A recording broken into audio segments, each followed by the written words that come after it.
Okay, we're live, Nikki. Hi. How are you? Oh my gosh, I'm great. I'm really great. You're the first person I've interviewed with like a professional studio.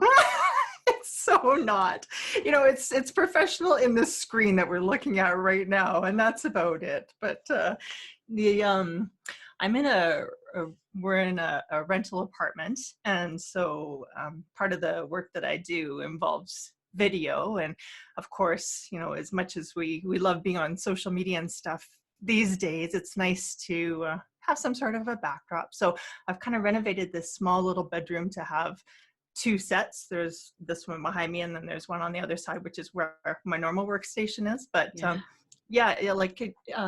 it's deceiving because it's a very, very small room. But yeah, it's fun what you can do with some parameters. That's actually one of the funnest things about it, where like a rental space where you can't paint or you can't put wallpaper up, right? You have to be creative and innovative to kind of get something that feels good and looks cool. And yeah, I love that kind of stuff. Good for you. Yeah. Like I mentioned to you, this is my throw blanket Yeah. over my shoe rack, which is, that's quarantine backdrop is what we call this. No, And but the texture and the uh, soundproofing, like you're onto something. By mistake, quite frankly. Yes. Thank you. Thank you for that. Yeah. So Nikki, you built my website. Yes, we've done a couple websites together. Couple websites, And a couple logos, couple branding runs. Yeah, and this most recent one, this shift that you did more into more of the personal brand, is really like one of my favorites because you as a person, it's funny, not just you, a lot of my clients too, you really see an evolution of going from the, what do people expect me to look like and be like and show up like online, right? And then a few years later, people start to relax a bit and just be okay with who they are and express themselves. And I love that that's where we got to with your personal brand, because I just feel the colors and the energy and everything that comes out of the way that it is now is so much truer to you. And I don't know, like, I'd love to hear your feedback on that. Like, is that just a life stage thing for you? Because I know the first iteration of your website and your branding had a different vibe altogether. How do you feel about how that shifted? Well, I do think that those things reflected exactly where I was at the time. Yeah. I remember my first iteration, it was sharper colors. It was a little more formal title, and I was figuring it out. Yeah. And I was sharper. I had sharper edges then. Yeah. Than I do now. Mm-hmm. It was red, black, white, that's how I felt at the time. Right. And that's a little bit about how, look how you've turned the tables, but I think, here I am trying to explain my brand. No, I think that, and the book Broken Open, the podcast name Broken Open, really reflects the process that I've gone through. I have broken open. I have changed. My edges have softened. I've become more empathetic, more compassionate. You had that book. Yeah, you had that book going for years, right? Kind of behind the scenes. And from what I understood, even the book concept had evolved so many times, right? And changed. But I think the beauty of that title, like you had that long ago, but look how perfect it is for this podcast right now, right? Like it just sets the stage for so many interesting, cool, deep, meaty, juicy, honest, vulnerable conversations too, that, it's such a perfect fit. So everything happens for a reason and moves into something that, it really feels right. So, Well, thank you for all that. I do remember one of the business coaches that I worked with early on. She said to me, "You're still researching. You're not done." And she was dead on. She was so right. The reason my brand and my messaging was incomplete. I did need to go through, exactly. I was just on the precipice of learning, how sick my kids were and how to support them. Well, it was a while before I learned how to support them. But I was just on the edge of that when I started off on my own, like when I left healthcare and decided to be self-employed, and everything got put on hold. And I, went through a few years with that experience, and learned a ton. And now my branding is like, oh, okay, now I know more about who I am, what I'm about, what I'm here to help with. And I'm getting a little bit more courageous, like you say, such juicy conversations. I think those conversations are evolving and coming along. I'm mostly just sort of dipping my toe in the water, and I think I'm learning how to be a better interviewer, and well, except for this part here where I talk about myself so much, but I am getting there, and I think I will get a little bit, like I say, a little bit more courageous in the questions that I'm asking, and inviting other people to be as vulnerable as I'm comfortable being. Right. But the great thing about it may feel like you're just dipping your toes in, and it's a stretch for you, but I really don't see it that way. And I think your audience will agree, because as a person, there's not a lot of people that I come in contact with where you can have a long conversation that is so much back and forth. Like, you ask great questions, you give, equally vulnerable feedback, which makes people so comfortable. And, there's sometimes I'll get off the phone with you, I'm like, what? Like, that's my client, and I just told her all about this, that, right? Not in a scary way, but, kind of in a cool way too, that's just your personality, which makes you a great fit for these kind of interviews. So it might feel like not the right fit at the moment, but I'm telling you, like, it absolutely is. You're the right person to do this type of thing. Yeah. Thanks, yeah. Nikki. Thank you. I mean, and I want to, speaking all over YouTube and making it for the world, right? That's a little scary for me, but other than that, I feel very safe with you right now. That's good. Well, I'm really curious about people, and I want to know them. And so, I do ask questions, and I am, and I do set the stage, I think, when I, tell you the gory details about my life, and then, people will tell me the gory details about theirs. And it's all messy, right? Everybody's messy. And we all, at some degree are almost yearning for an outlet to kind of let that stuff go too, right? Mm-hmm. And it's surprising to me how, thinking of the different relationships in my life and realizing that probably none of them really know the real me. And sometimes I don't feel like I know the real me, right? Mm-hmm. So, having you ask questions or open conversations up in a way that might feel like maybe different than what my other friends would ask, but it's also such a relief to, like, oh, somebody is curious and somebody notices that and sees that and Mm-hmm. wants to learn more. It's an awesome trait to have, and it feels great on this side too. Well, on that note, Nikki. Yeah. Oh gosh. You've peeled off the skin here. Here we go. I think, well, someone said to me the other day that they're different with different people. Mm-hmm. He said, I'm a different person with you than I am with so-and-so, than I am with this group, and I am with this group. And I got thinking about that. I thought, boy, I don't think I am. But a lot of people are. And I know that at times in my life, I have been that way. Does that resonate with you, or? To some degree. I think at the base level, we all have our personality traits, and maybe we amplify certain parts of it, right? If I'm on a client conversation with somebody, I can shift that and be, more professional until they get to know me. Like, I'm not going to shock them with some F-bombs right away, right? But as they get to know me, that's going to come out. So you want to be, you want to be full and true, but at different stages and with different people. I think, it's different degrees of appropriateness maybe, or even safety, really, like we just talked about, right? Yeah. I don't think you're a different person, but I think you definitely expose different parts of yourself, right? Yeah, and I don't ever try and hide parts of myself, but the way that I connect with people might be different. Like, I like the way you said that, you draw out different, bits of me. Yeah. And I connect with you yes. in those ways. Do you like swearing? Yeah. Me too. Probably too much.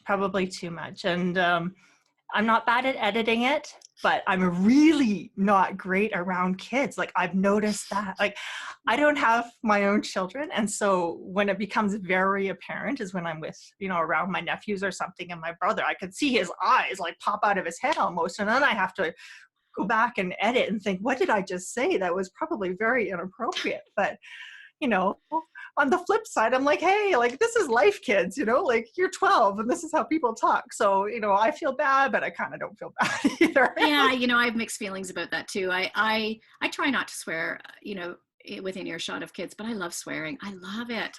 And I've heard people say, well, it's just indicative that you have a poor vocabulary or you're not very good at expressing yourself and I'm like, but it's so good. Like, I mean, nothing nails it like an F-bomb, right? And I like the worst words. Like I'm like looking around like, Looks, you're on YouTube. I know.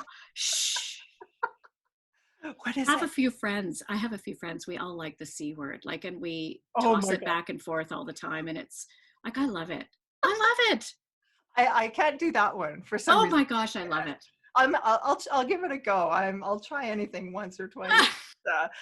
No, I don't know. I think I cuss a little more often than I think I do. Yeah. But sometimes that's just the expression. That's the best word to use in that moment. And I almost don't disagree that sometimes it might be a reflection of poor vocabulary, because that's actually one of my personal hiccups. I don't, in school growing up, I was very much a buttoned up, proper, go by the rules, straight A student. Like, I was an academic, I was in there. But books and reading, and Maureen, like fiction books, I cannot do it. So really? I feel like my vocabulary sucks. Let's use a great word right here, sucks, right? But most times I'm okay with that, except in situations like this where I think she's going to ask me a question with some really big words, and I don't have the time to go look that up on my phone and see what that means. That's funny. Oh my gosh. So but you do read a lot. And I think, do you listen to audiobooks? I'm 100% audiobooks. I think I may have like 20 books on my bookshelf, and they're just there because they're all-time favorites. Yeah. But yeah, all audiobooks and all nonfiction. Yeah, self-help junkie, hey? And business. Like I honestly, I don't grasp. I respect the fact that people get into fiction and love these stories, but it's also, for me, it's a time thing. I'm like, why am I wasting my time learning about something that's made up? Like, I say that, but then I also watch Netflix and I'm okay watching movies. But yeah, to sit and read a book about something made up is just beyond me. I don't get it. That's hilarious. Yeah. Yeah. But you love being on a learning curve, though. Like, we talked a little bit about this. You are enrolled in a million courses. You've got a lot going on. You're just constantly digesting information and processing it. That's your happy place. I do like that. Talk about this quarantine that we're in right now, or there's isolation period. And, I thought, I'll sign up for a course. And so I did. And then I thought, well, hold on, after I did that. And, I like to invest good money in courses too. So they're not just like the, cheapo ones either. This is a serious investment. But I thought, I'm in 4 big courses right now. And I think that needs therapy in itself, because you can only focus on one properly, right? Yeah. So what is it about me and my makeup that needs to have all of these things? It's almost like a fear of downtime, or it's a fear of not having something on the go, right? Like I'd rather feel like I'm behind with so much to do and I need to keep going, versus let's get to the end of the course and then let's think about what'll happen next. I'm like, no, there's like 3 more I got to finish too. Yeah. Are you like that? What do you like with learning? I love being on a learning curve. Yeah. Love it. I don't necessarily enroll in courses like you're doing, but I like, I'll take on my own little path, like of like little tangents of things. And so I'm trying to think of a way to articulate this. I love learning about human behavior. That's what fascinates me. Why do what data am I getting about myself and what is that telling me? And same with other people. So I like digging into that. So what's been going on there? What's behind that? Where'd that come from? How do you change that? So behavior change, learning to be content, like you say, like that downtime, is still a little bit elusive to me, I have to say, and something that I think is coming. And I think the key, honestly, to that, and I'm not ready to do it. Well, I'm working on it. Oh, it's a constant though. But I think the key to that contentment is learning to effectively process your own emotions. Oh, Once, I know, I feel the same way. Once you can do that, I think that you can then slow down and feel them. And I think that the compulsive busyness that I have sometimes, and that you have, and I think everybody has, I think quarantine's bringing it out for people, has to do with our societal inability to deal with how we feel. Probably very true. To accept and process it. And it is a learned skill, and it's not something we teach. And most people struggle with it, I think. That's comforting to know. I don't know if most people do. Like, you think so? Oh, yeah. When one issue I have on social media, let's just talk about this right now, in isolation, and it happens outside of isolation too. This whole, if you're talking business, like the hustlers versus the work-life balancers, right? Or the, like, let's take some downtime versus let's just push forward. And I'm definitely on that hustle, push forward mode pretty much all the time. And I truly don't understand the people on the other side, almost to the point where sometimes it can be insulting, because obviously they don't understand the hustle side either, right? Or the push side. So, while they're like, oh, hustle shaming, I hear you. That's what it feels like, right? Yes, there is hustle shaming. Yeah, like that must be a real word. I must have picked that up somewhere, not in reading, obviously, but somewhere I got that. I think that's really a problem right now. And for me, I can appreciate the people that are enjoying their family time and their downtime, and I'm getting so much sleep, and it's so relaxing. And me, I'm like, oh my God, like this is awesome. I've got I've got extra days to do things, and I don't have to run out to meetings because we can't have meetings, or, I seize the opportunity differently. And I think that's just fascinating too. I don't know what's really better, one way or the other, or maybe they're just two very extremes. I think there's two sides of the same coin, really. I think that people that talk about balance and, there's gifts in it, right? So there's gifts in it for you. I don't think there's a right and wrong here, is what I'm getting at. There's gifts in it for you. You've got some found time, you're reinvesting in learning and your happy place, which is what you do. And it just happens to be called hustle, or looks like hustle, and people get agitated because they believe that if you've got that, then they must be wrong, and so they don't want to be wrong, so they need to be right, so you got to be wrong. And it's like, no. Everybody can be just fine the way they are. And all that I think would be good is just be honest about it. What's driving it? What are you getting from it? And, is there something that you're using that to avoid? Yeah. And do you care? Do you want to know? Like, and if you do, go for it. If you don't, if it's not ruining relationships, you're fine. Like, go for it.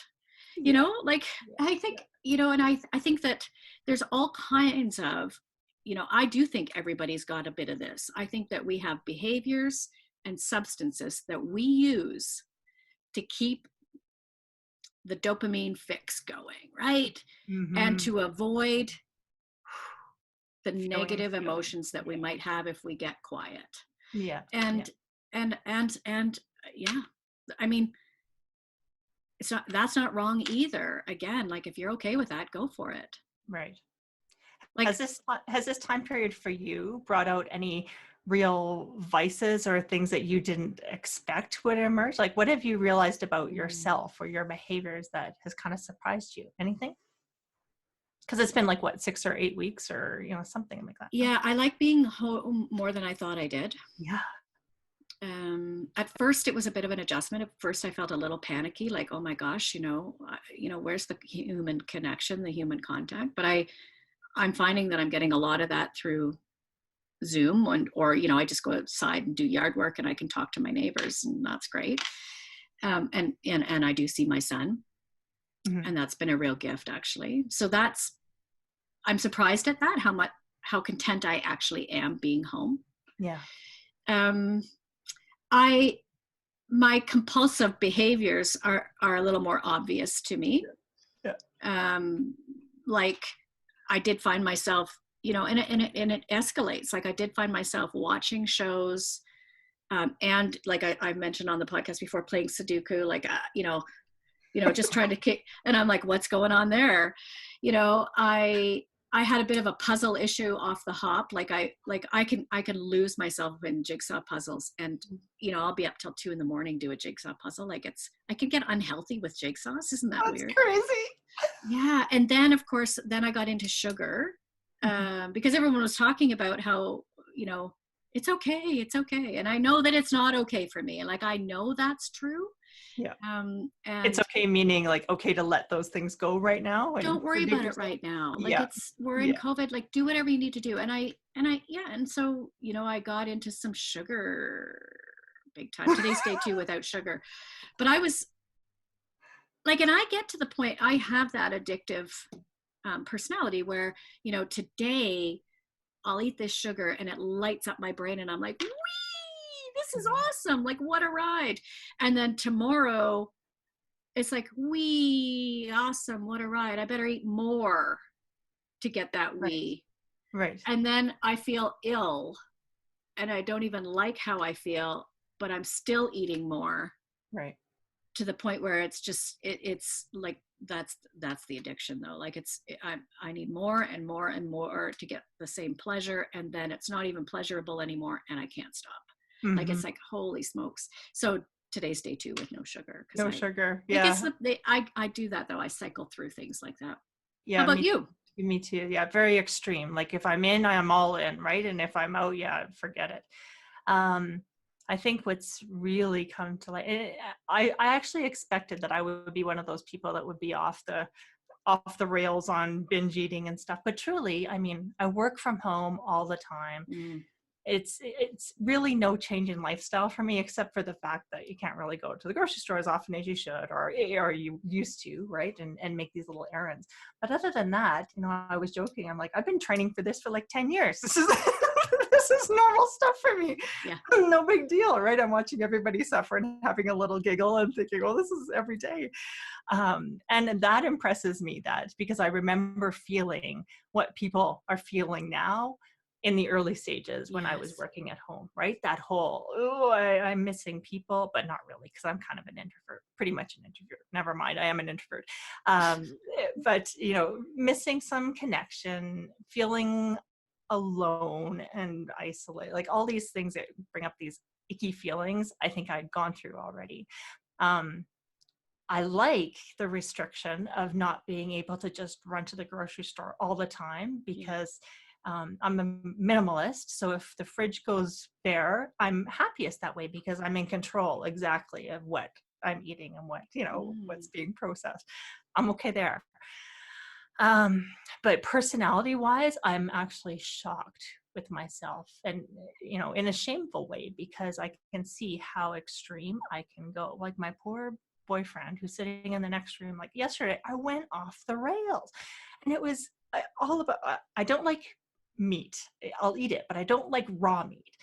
And if I'm watching somebody cook, especially with meat, and I can see it touching spatulas and on this counter and in that pan. It's like I'm watching it and I'm losing my mind because I'm mentally making a note of all these places that I need to really scrub after. Yes. Right, the poor guy is trying to just make me a really nice lunch, right? And I'm so into this, paranoia about these germs everywhere.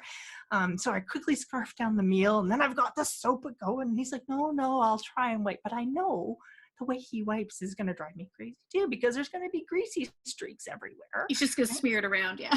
Oh, but this is just me. Like, so there's something about that, like the control situation and the type A, and if it's not done the way I would want it to be done, like I'm going to lose it. And I've never lost it like that yesterday. So that's surprising and shocking, and takes some reflection and some humble pie to kind of get through to. So I don't know. Good for you. I don't know. At least you like you see it, it's there, and you're like, okay, what are my values? Like, how do I want to be? How do I want to show up in this relationship? And this isn't working. So what do I need to do? And I remember. Thank God for isolation, because it's not like he can run anywhere, right? Like he can't get away through this. So on one hand, I'm like, look at him, what a great guy. He's putting up with all of this bull crap, right? That you shouldn't really have to deal with. And then I'm thinking, well, where is he really going to go? Like, that's funny.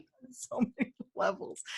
But yeah. Okay, go ahead. Sorry, I interrupted you. It's okay. I was thinking about when I used to do home visiting nursing. I used to be a home care nurse, and I would go into people's homes that were elderly.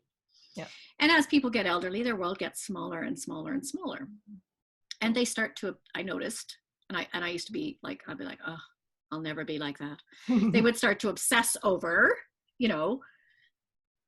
that, flower goes there, and that, and I'd be like, oh God, lighten up, like lay off. And, or, you'd have that old guy in the neighborhood who'd be picking a dandelion out of his lawn or cutting it with scissors, and he'd be like, get off my lawn. And you'd be like, God, live a life, But here we all are in quarantine, and our worlds have become very, very small. And I don't think you're alone in starting to, like you're looking at things. Like, that's not how you do that.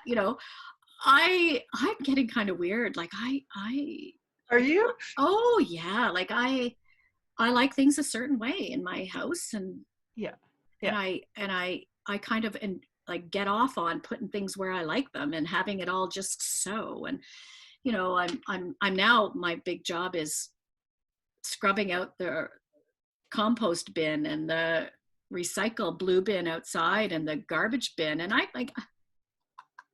didn't care about that before. I'm just gonna throw dirty, like wet leaves in there again, but today I've got to get it clean and dry, and I'm just gonna put it in a certain place, and I'm gonna rake that spot before I put it there, and that's gonna my world has become that. That's what I'm. Yeah. This is my so world, you can and so relate to how these seniors have been living all this time. Yeah, I can see how you get that way. And when that's all, when you're comfort, because when the world is in chaos like that, what can you control and what can you relate to, right? So if that's your comfort, and that plant being there, it makes me feel good, let's just keep it there, let's not move that. Yeah, interesting. Well, I'm glad to hear that it's not just me kind of losing my mind, because I was actually quite concerned. I'm like, what is happening here? Yeah. Well, and I remember when my son was here, and he said, how did you survive when all of us were at home, Mom? And I thought, well, first of all, I knew that there's a certain level of messiness when you've got 4 kids, and you just kind of have to accept that. Yeah. Like you can only do so much, right? But it did drive me crazy when I would clean up the kitchen, and then I would leave the room and come back half an hour later, and it'd be a mess again. And like that I'm glad I don't live in that right now. I feel for the people who are, at home with kids who might have that sort of, OCD cleanliness thing going on, and there's kids like everywhere touching everything, and home all the time with I can't imagine. I've said it before. Thank God my kids aren't little, and I'm not trying to homeschool them and entertain them and provide structure for their day. I've never been good at that. Mm-hmm. They would not be well schooled. They'd be running into walls with buckets on their head. Like, I don't know what I'd do with them, honestly. Yeah, I hear parents say that. It's funny. Like I said, I don't have kids, but just before we got on this call, I was on Audible getting my audiobooks using my credits. And one of the books that I picked up was about, because of this whole situation, like how to learn to be imperfect as a perfectionist. Like, I truly think it has to be something now learned for me, because I haven't had that glorious beneficial experience of having to live in child chaos, or just like be okay with things the way they are, right? When you have 24 hours to yourself to make that time what you want and make your space what you want, and it's going to be like that for the whole day, right? That's a quality that just doesn't get exercised, and a skill set that doesn't get honed, that flexibility, right? And I'm probably going to be the worst old person now that you're talking about it. I'm going to be a nightmare. I've already warned my kids, look out. I'm going to be the grumpiest, most confused, belligerent, older person you've ever met. Like, it's not going to be good. I doubt it. Yeah. So you're a perfectionist, would you say? Yeah, I remember my uncle saying one time that there's no such thing as a perfectionist. Those are people that are actually imperfectionists, or however it goes, right? Just very in tune with imperfection, I guess is what it is.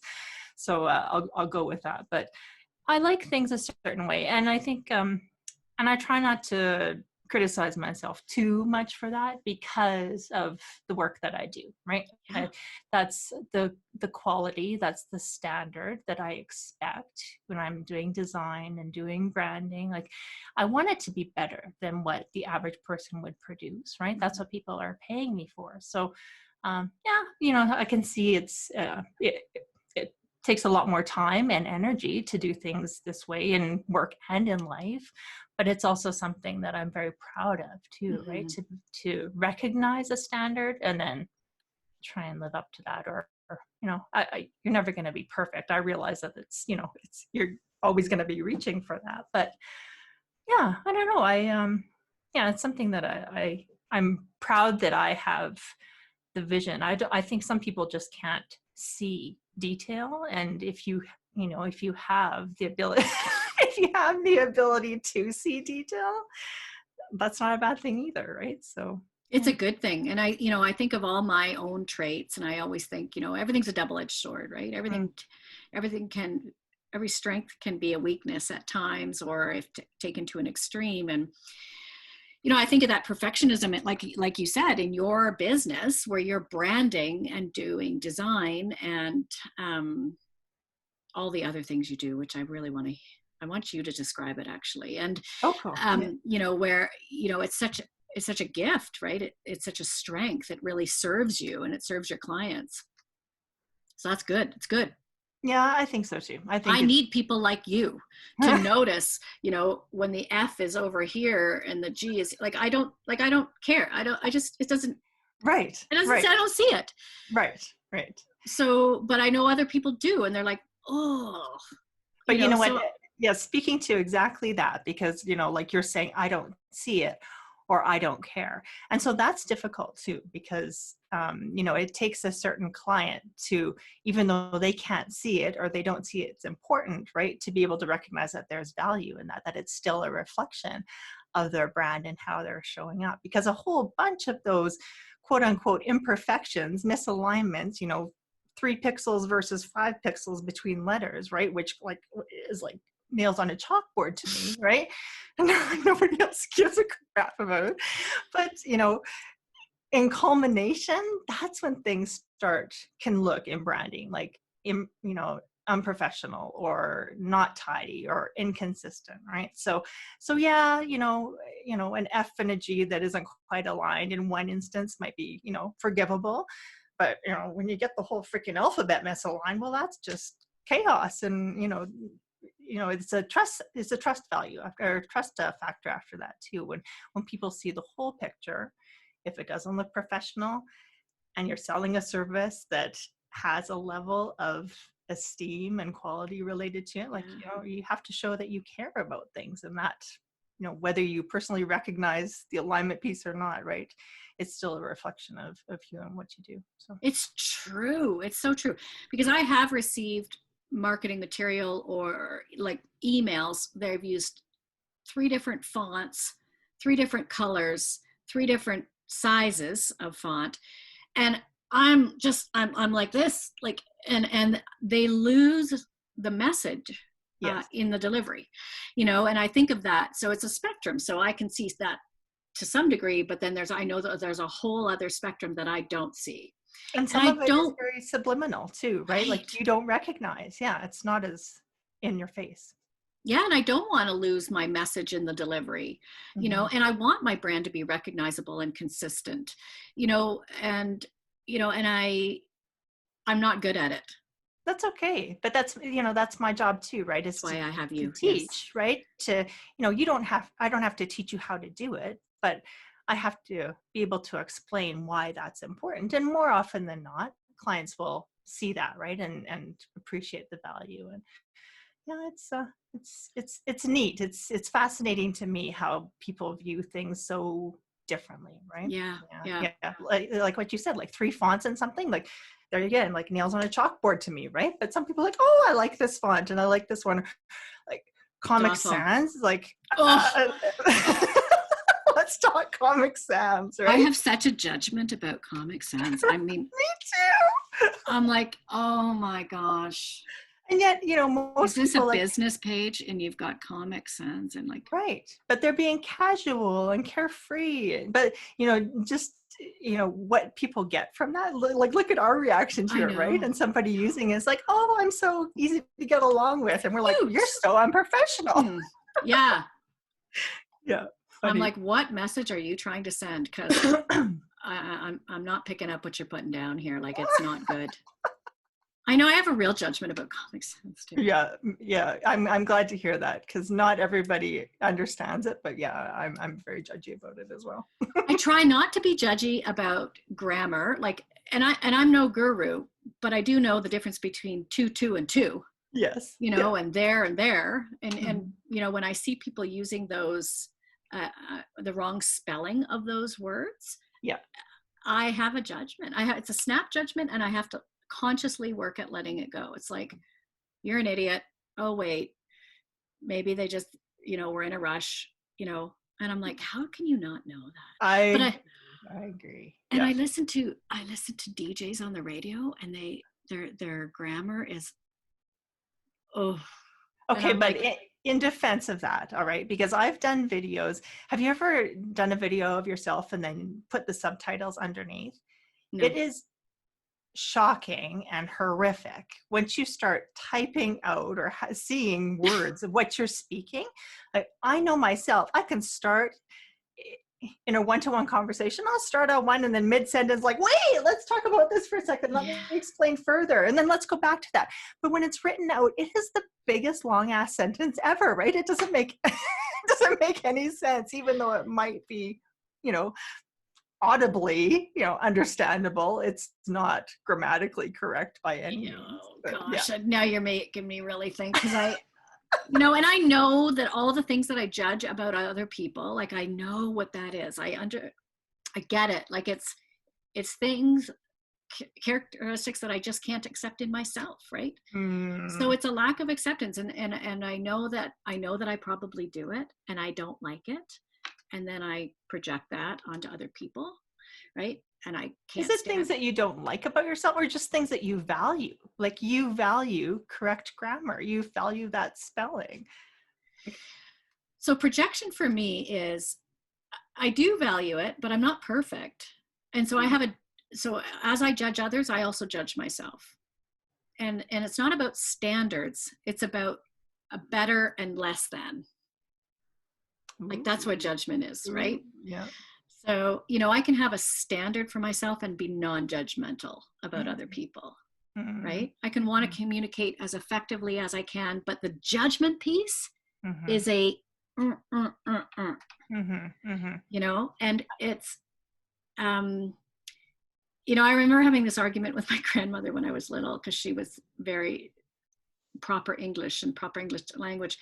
And I remember I was always contrary. I've always been a challenger kind of personality. And I remember looking at her like, in my snotty 11-year-old self and saying, well, Grandma, isn't it all about communication? And she said, yes, it is. And I said, well, then if I understand what you're saying and you understand what I'm saying, who gives a shit how it's spelled?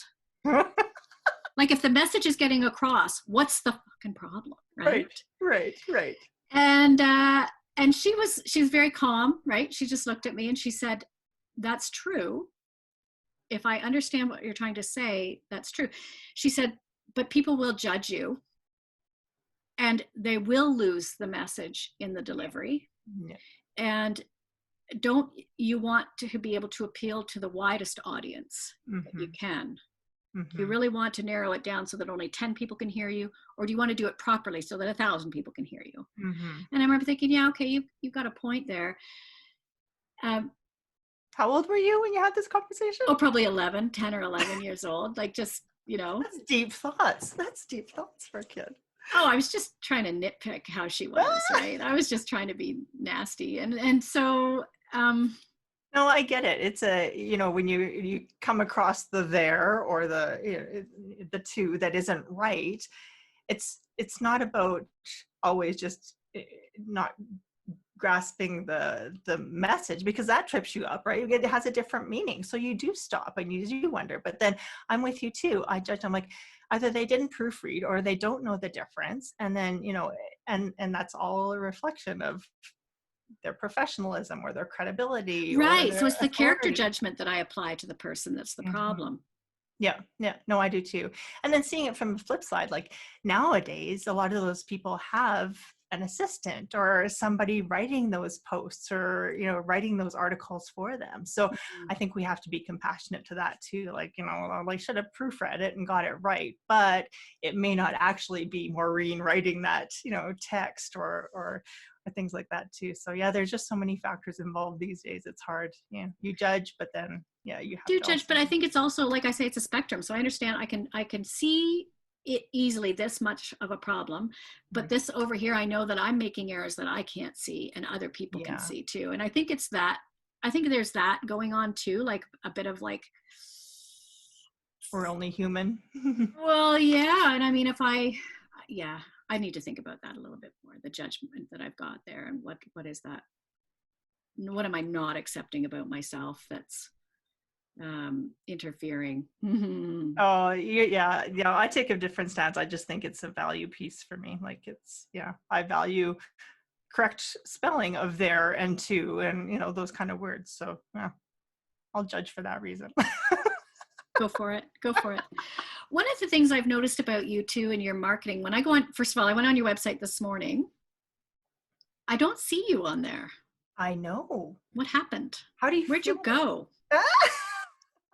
I didn't like it. Really? Mm-mm. It's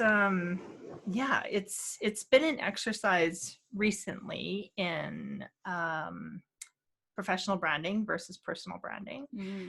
And that was an intentional move for Fetching Fin, for the business brand, mainly because it's growing and it's not just me. So I don't necessarily feel the need to make it all about Nikki, because there are other people involved behind the scenes too. It's more about what we represent and how we serve and the standards that we have there. But I really also saw it as an opportunity to finally, after so many years, start looking at myself, because I have always been way too attached to the business. Like, everything is so intertwined. Every minute of every day, and even if I try to go to sleep, I'm thinking of business and client stuff. Like, so you start to lose, I have started to lose my identity. Like I question, like, what do I actually enjoy doing? I know I love design and I love marketing and branding. And I always joke all the time that, I don't need a hobby, because I'm doing what I love all day, every day. Like, it is quite honestly like a vacation. Like, I'm getting paid to be on vacation every single day doing what I love. Yeah. But is it weird that I don't have other interests besides that? And, going back to childhood, like what were my days like then when I did more things? Or how did I express myself? And how am I editing myself now? Or how would I like to be showing up? So on the side, I've got NikkiTac.com, which I'm developing now as more my personal brand in efforts to do more public speaking, more podcast stuff, more things that I guess try to put an umbrella around a wider range of interests that I have, even though sometimes I feel like it's not real wide, but include some other things that people might not know about me, or I think I can add value to people and to my clients too if they knew that part. Right? Mm. Mm-hmm, mm-hmm. So very That's intentional. good to hear. That's good to Yeah. hear. So I hear you trying to separate yourself from the business a little bit, right? Take Yeah. like a little bit of like, okay, the business is the business. I'm over here. When I said I didn't like it, what I was missing you. Like I was like, one of the appeals to working with your brand is you. That's awesome. And so I'm glad to hear that you're building some personal branding over here, right? Like that you'll Mm-hmm. still have that. Mm-hmm. Like I remember some of the bloggy stuff that you would put out. Yeah. Like you have such your character comes through. You're a good writer.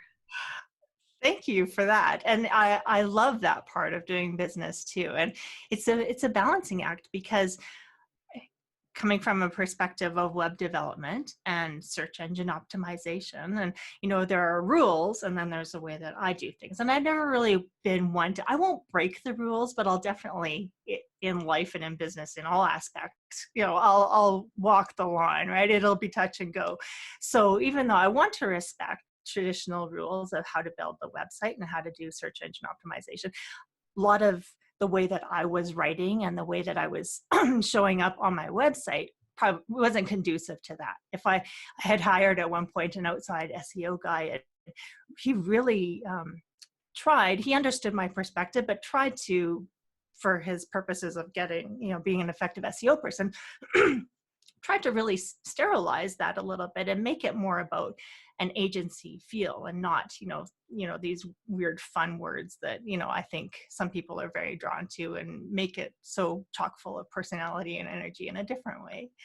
I love that, but I also respect that there's a balance there. So right now it's an experiment. Everything is an experiment, Maureen. So right now it probably does, and I can see that as you're saying it, it does feel a little more traditional and a little more buttoned up. I think I come through more myself in the emails that I send out, like the email marketing campaigns, right? I give myself that freedom because Yes.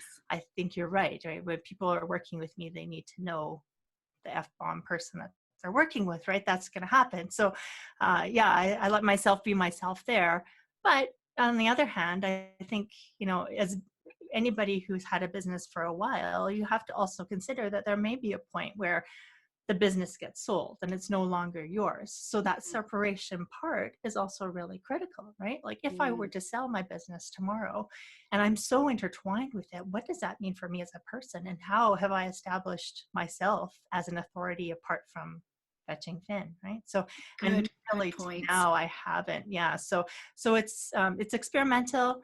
And it's strategic in that way that it's a personal challenge, but it's also, it's time to be Nikki Takahashi apart from Fetching Finn, and see where that goes to. So yeah, hopefully they do cross a bit more in the future, but if they don't, there may be a reason why too. Yeah. It makes perfect sense to me. I'm glad I asked that question. I'm glad you explained that. So yeah, your brand is it makes perfect sense when you say it, why you're pulling that out a little bit. And I'm so glad though that you are building also this other site, like I say, with your personal brand. Like I don't want to lose that. Thank you. There was, how you speak with somebody, and I always find it so interesting how people usually latch on to like one comment that you made at some point, and they'll always kind of remember you for that one comment, right? So that's a whole other fascinating story I think I want to explore more and ask people about. But one of my clients, we met for a meeting, and I'm never going to let this go, because she's just very honest, and bless her soul, it was so shocking at the time. And I sometimes, depending on my mood, I appreciate it. And sometimes I feel like, well, fuck that. That was like Yeah. terrible, right? But we sat down for this coffee meeting and started to chat, and she just stopped everything. And she says, you're so much cooler online than you are in person. Kind of. That was probably my exact face. What a bitch. Right?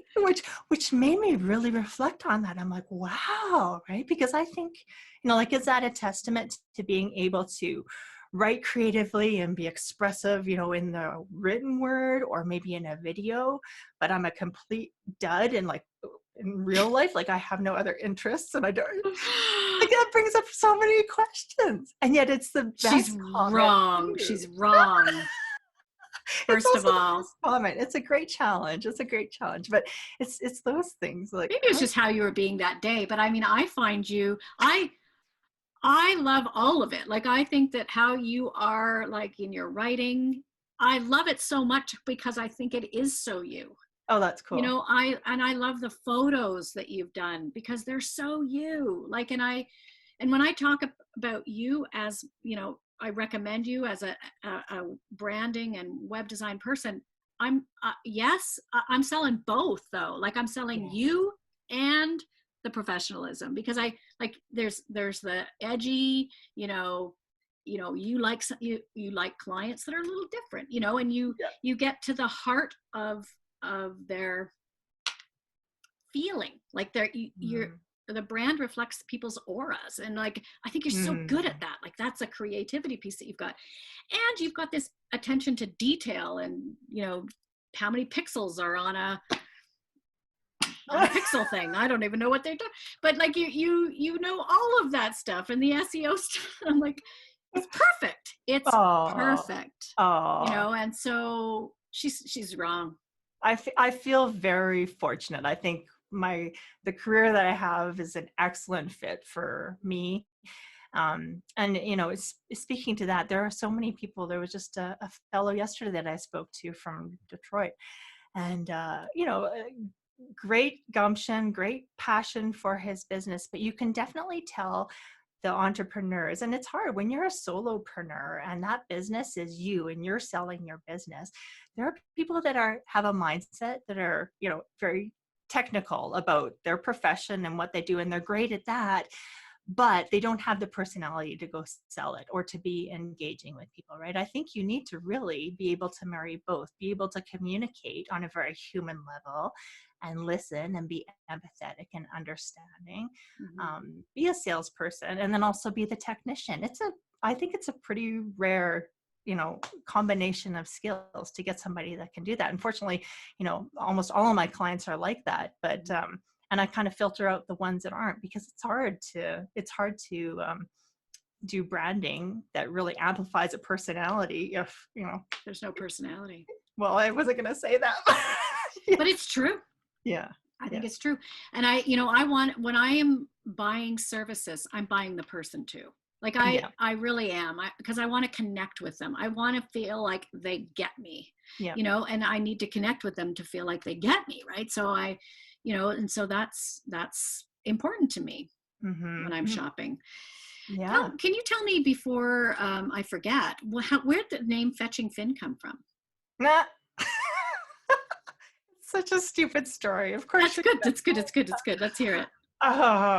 Okay. Well, like I said, nonconformity is the name of the game for everything I do in life, right? So, of course, I didn't want a bland name at the time. It had to be something very different and very unusual, and something that provoked questions like what you've just asked now.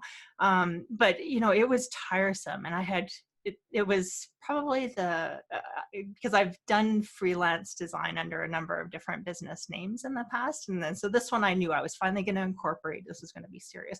And it added so much stress to the situation. It took me a long time. And it was literally, Maureen, to the point where I was so fed up and frustrated. We had just got like our second little dog, right? Yeah. And, working from home, like, and little dogs, like, it's not like raising kids, but it's still time consuming and a It little is, bit yeah. distracting, right? And this dog freaking I'm looking at it and it's sitting there looking at me beside the desk, right? Just wanting all my attention. I'm like, oh, for goodness sakes. And I'm trying to throw the ball and the thing isn't fetching, right? So I'm like, and then I kind of laughed. I'm like, yeah. So I'm like, you know what? I'm just going to name it Fetching Finn. The dog's name is Finn. The dog can't fetch. At least every time I hear this word, this name, it's going to give me a little giggle, right? So it was kind of for personal reasons. I'm like, okay, I'm done trying to think of a name. Plus, this is like so ironic. And then he became the best fetcher ever. So that was just so stupid. You manifested a fetching dog. That's fantastic. I love the alliteration, Fetching Finn. Like it's got a nice like ring to it. I like it. You know what I love most right now about it? And I use it, kind of secretly on the side, but I'll use just F Finn and I'll just call it Effin because I think that's so funny. Awesome. Yeah. That's awesome. Yeah, I'm going to get a license plate, Effin. Effin. That's great. Effin. No. Yeah. Is there anything, Nikki, that you want to promote or, yeah, is there anything you want to promote before I end the call? Yeah, you know what, in this journey for myself to become more of a personal brand, I think I'm just loving challenging people to that whole nonconformity thing is just such a passion for me. And I'm really trying to attract people that believe that same sort of core values. So, speaking about podcasts earlier with you, I've had a podcast on my mind for years. And so I'll put it out there right now. Not that I haven't before, but let's put it out there and make it happen. But it will be called Fetching Freaks, right?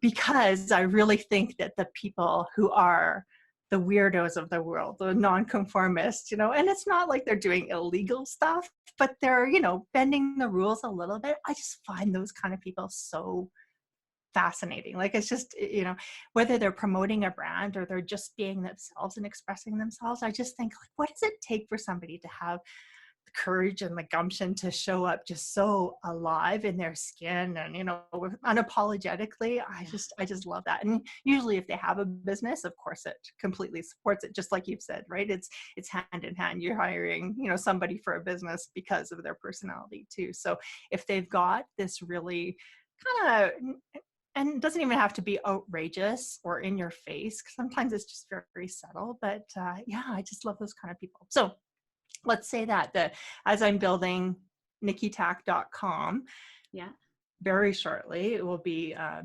podcast involved, Fetching Freaks. And hopefully I attract more freaky people for my business too. Freaky. And so NikkiTack, NikkiTack.com. Yes, that's right. Yeah. And it's not up yet. Well, it just has a selfie picture that I took in my makeshift studio here with my wordmark name. And then I've got a couple of social media accounts. But yeah, it's evolving, hopefully sooner than later. Well, this podcast will be released on the 25th of May.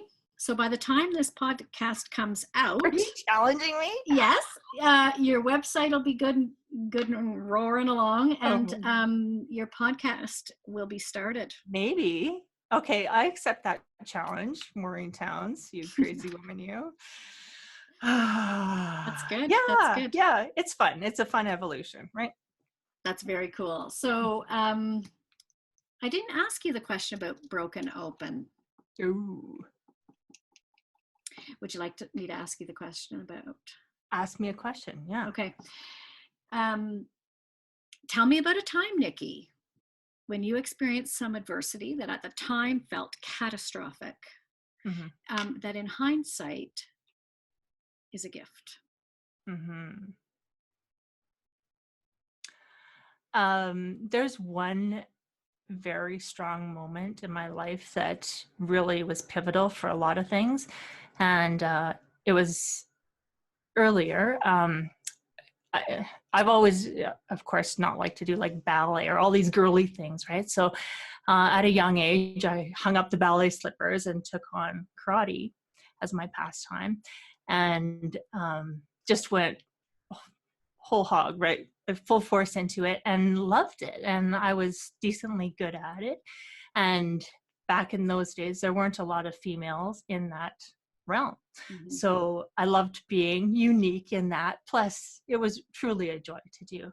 And, you know, the encouragement was like, put your whole heart into this. And so I think I started at around 11. And by the time I got to high school, I really put aside a lot of social time and friends time, like really sacrificed that just to do the martial arts side of things, right? With the goal that after high school, I would go to Japan and study under the master of this certain style. And I didn't know where it was going to take me, but it was certainly something that it was a real reach and I really aspired to. So I did that, and I did feel the sacrifice. And even now I regret a bit that I really missed out on a lot of those really, you know, special times with friends. And I don't regret, you know, not having the drinking parties and stuff. That's never my nature. But yeah, you know, there was things that I wish I could go back and recapture. But the commitment that I had to put into something like that all of those years certainly honed me for what I do now, where I can be very intently focused on something. And if I have a goal in mind, like, you know, you're not going to distract me. I'm going to be there, and I'm going to be in it for the long haul. So anyways, I had gone through a number of years doing this, and whatever sacrifices came up with it. And all through school, very buttoned up, rule abiding, you know, straight A student, and everybody expected me to graduate and then go straight to some prestigious university and do something. And I'm like, no, because I don't like doing the norm, first of all, but I'm going to do this instead. So studied full-time martial arts, like it's like a morning to night kind of thing, day in and day out, like it was my job. And then was invited to go to Okinawa by he really actually invented this style of karate. So it was quite an honor, and went there with the intention of staying there for a year. And it's funny because my background is, my father's side is Japanese and my mother's side is German. So I had been to Japan before, and I recognized immediately this, it really is, it's almost like a superiority, like you feel, because Caucasian people are looked upon as being, you know, I don't even know what the word would be, but there's something about that. Like girls would look at me, my same age, and just be in admiration that I had this lighter skin but still looked a little bit Asian, or I had boobs, right? And they didn't. Like there's just, you know, there's something about it that, you know, as a 14-year-old visiting there, and then as a 18, 19, 20-year-old, right? You're put in a position where you're looked at differently, but in a very positive way. So I was there, you know, fortunately, really working my craft and enjoying that. And then there was this other piece, which, you know, you kind of felt like, oh, I'm like a half Caucasian person. Like it was just a really odd situation.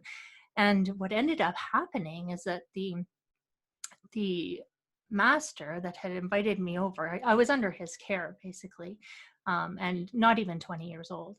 So, and it's a cultural thing. It's just the way traditionally, and I don't know all the ins and outs of it, but, you know, he just outright said to me one day in the communication that we could barely have, because I didn't really speak Japanese, right? But if anybody asks, you tell them that you're my girlfriend, right? And he's like 60s, right? In his 60s. So that didn't quite sit very well with me. And he's married, and I'm, you know, having conversations and being in his home with his wife and stuff. And it was almost to the point where she was accepting of that. And it, like, so there's just so many things happening, like the cultural differences, and then this new element, and then being removed from my friends and my family and immersed in, you know, like so much going on. And it just evolved to the point where there were so many signals, like things like when you go to bed at night, don't lock your door in case I need to come in, right? Like things like that would come out of his mouth. And this is somebody that I, for all these years, had such a high respect for. Yes. Right. And I was really trying to process, like, how does this land for me, and how do I really feel about it, and what do I disclose? Because back home, my teacher there had the most highest regard for his teacher, this master, Yes. right? So, it came to the point, and I was only there for a couple of weeks out of this, what was supposed to be a whole year that I was anticipating. I just called home and I said, no, like, I feel very unsafe. I think this is going to be going in the wrong direction. Like, we'd be in the dojo and he'd be kissing my hand. And I'm like, who is this? Like, this is so inappropriate. Yeah. And yet you feel obligated. Right? People have contributed money to help me be there and supported me. Like, my parents were there all along supporting me to do this dream of mine. And now what happens? So I called home and I said, this is the situation. And my mom, it's funny, my mom understood. And of course, as a mom, she's concerned about my safety. She also happened to be best friends with my karate teacher. So, and still is, right? So him coming from Japanese heritage and having lived in Japan for most of his life with this relationship with his teacher, had a very different perspective on it. I think because I really feel like at that time we had a connection more like a father-daughter versus a teacher, right? We were pretty close. Mm-hmm. So I think there was an element where he understood where I was coming from, but he had to default back to that old school Japanese honor type of element, right? Where he's like, you know what, if you come back, tell everybody that you are homesick and don't tell anybody that this happened, kind of a thing, right? Mm-hmm. So it was scary and it was crushing, and I was really left to my own, on my own, to find my way back home and kind of make my way back into what life had changed for me by that point, right? I wasn't doing the traditional friends and university route. So it was a big shift coming back. And then to realize that I was expected to lie about a situation, that, I knew that there were other females coming up behind me in the ranks that were also going to be going to Japan to have this experience, fearing for them too. Like, when are they going to go? And they're not going to know. They're just going to think Nikki was homesick and came home. And, there's something really wrong waiting for them at the other side. So it was just really eye-opening on so many levels about my culture, about people, about honor, right? And where that lies. And my mom has apologized up and down and back and forth that, she was really caught in a tough position there, right? Understanding my perspective and wanting to protect me, but then also, seeing her best friend and his struggles with it too, and how he was going to explain this, or how make sense of it, or if we were even going to explain it. So I stayed quiet about the whole situation for a number of years, and then just decided, well, that's kind of silly. Like, people need to know, right, for other people's safety. But really now, looking back, of course, it was difficult at the time, and it could have been a very scary situation and a very dangerous situation. So I'm proud of myself for having stood up for a gut feeling. I think that's what I bring to my business now, is always going by my gut. I definitely do. And then relying on myself, right? When everybody else was making excuses or, trying to look the other way, it was up to me to get myself home and get myself back into routine. Or previously, like, really focus on something and, be all in. So there's so many lessons that came out of that. And then, and now I have a different feeling about cultures and how torn some people can be, immigrants to this country, and how, we might not understand their methods here, right, as they're acting, but the ties that how that has evolved over the years based on where they came from, sometimes we don't respect or understand too. So yeah, lots of stuff. That was a lot of stuff that came out of that. That's a big story. You're right. There's a lot of layers in that. Mm-hmm. What year was that? So that was right 95, 96. Different time. different times, right? And like I said, there are very few girls in martial arts, so that was, shifting too, right? How do they, even to the point where it was, just to add some levity to this whole situation, there was a point where, they're like, well, should you have like, the iron bra and the iron panties, or like like things were just morphing. Chest protectors. Yes, yes. Well, good. Like, thank you for telling me that story. Oh, thanks for asking. And it's the first thing that came to mind, and I don't know if it was appropriate for this conversation. Oh, it is. It is for sure. I think, there's no doubt that man was grooming you. Mm-hmm.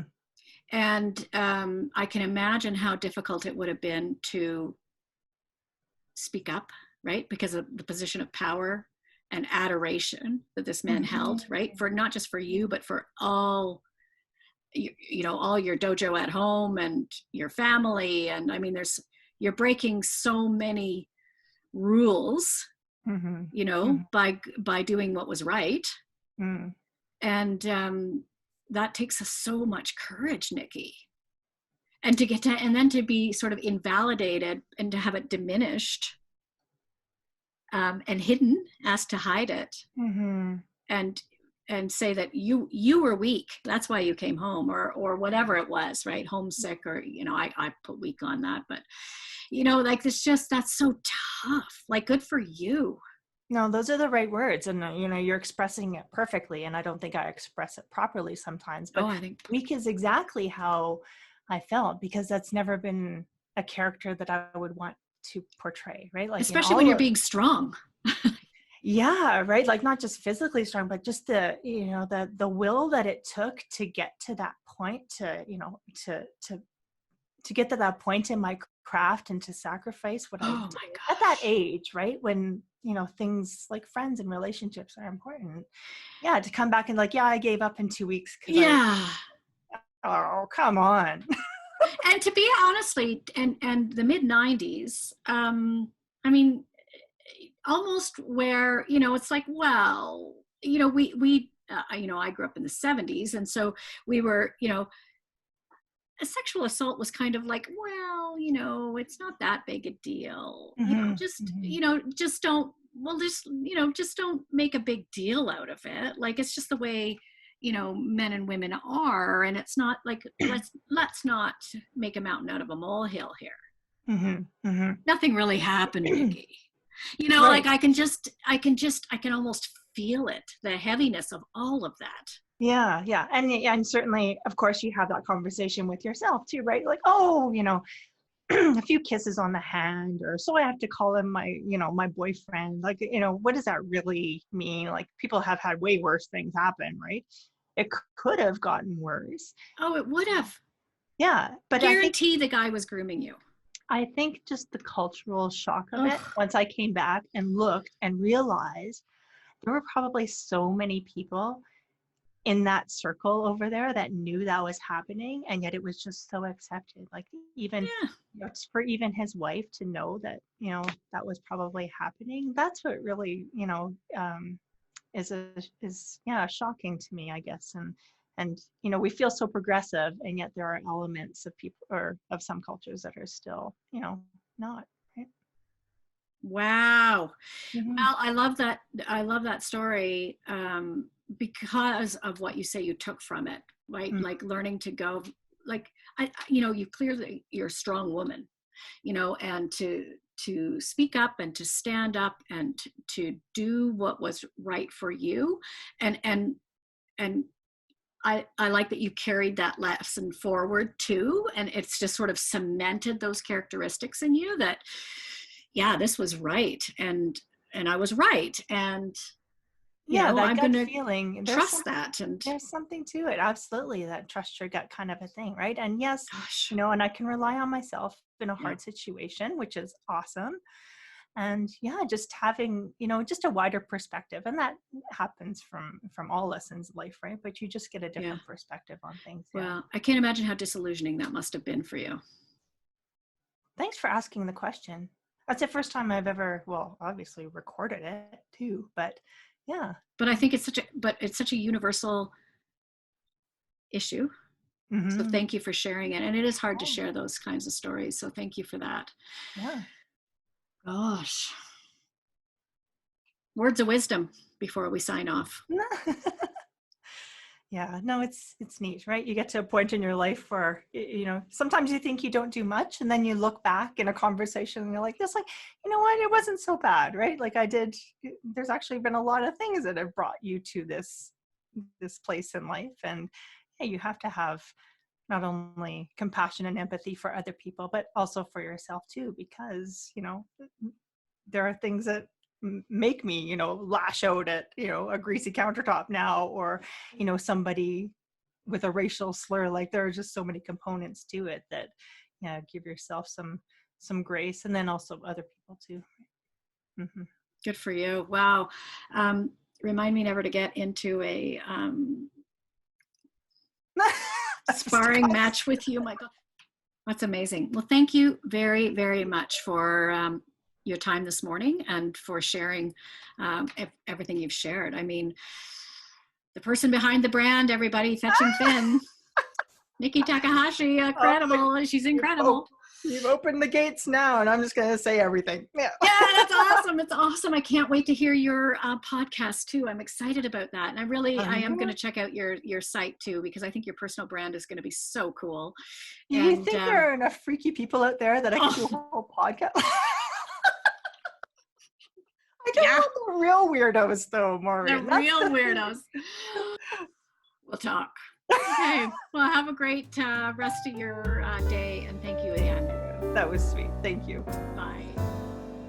Friends, thank you very much for listening. I am again your host, Maureen Towns, and I'm the founder of Maureen Towns Consulting. And what I do is I support families who are really struggling to support people in their family or people that they love who have mental health and addictions issues. And I help take those families from chaos to calm. My work is based on my 25 plus years working in healthcare as a nurse, both in the public and the private system in both Ontario and Alberta, and also my education and facilitation in leadership, and also my success and my failures as a mom supporting children with mental health and addictions issues. And you can read all about those issues and how I came to know what I know and all the things that I wish I had known years ago when I began the journey with my kids in the book that I'm going to publish this year called Broken Open. Same name as the podcast. You can find me at MaureenTowns.com. Please don't ever hesitate to reach out. I'm happy to chat with anybody. And if you enjoy the podcast, please subscribe and share widely. Take care of yourself, my friends. Bye.